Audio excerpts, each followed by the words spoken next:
சுடாடிக்கு மாச ரசிகர்களுக்கு வணக்கம். இப்போ வந்திருக்க புது ப்ரொமோவில் என்ன நடக்குதுன்னு சொன்னால், மனோஜ் ரோஹிணி மீட் பண்ணி கொள்கிறாங்க. மனோஜ் வந்து டிவோர்ஸ் பேப்பரில் சைன் பண்ண சொல்லி ரோஹிணி கேட்குற நேரம் ரோஹிணி வந்து இதெல்லாம் முடியாது, நான் உன்னை விட்டு நான் வாழ மாட்டேன், நீ இல்லைன்னு சொன்னால் நான் தூக்க மாட்டி சேர்த்து போயிடுவேன்னு சொல்லி மனோஜை மிரட்ட, மனோஜ்கிட்ட ஏன் இப்படி சொல்கிறேன்னு சொல்ல, என்னோட டாக்குமெண்ட் எடுத்து நான் உன் கூட தான் வாழ்வேன், உன்னை விட்டு பிரிய மாட்டேன்னு சொல்லி சைன் வச்சு தர சொல்லி ரோஹிணி மனோஜை மிரட்டுறாங்க. மனோஜ் இப்படி தான் எல்லா பிரச்சனைக்குள்ளேயும் வந்து மாட்டிக்கொள்கிறாரு. இந்த டிவோர்ஸ் பிரச்சனை ஈஸியாக முடியும்னு பார்த்தா இவரால் இன்னும் பிரச்சனைக்குள்ளே தான் போய்கிட்டு இருக்கு.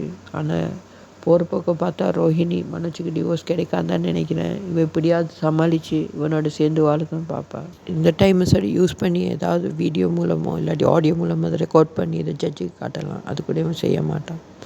நீங்கள் தான் அன்புக்கு நன்றி. மறக்காமல் எங்கள் சேனலை சப்ஸ்கிரைப் பண்ணுங்கள். இந்த வீடியோவை லைக் பண்ணுங்கள். வணக்கம்.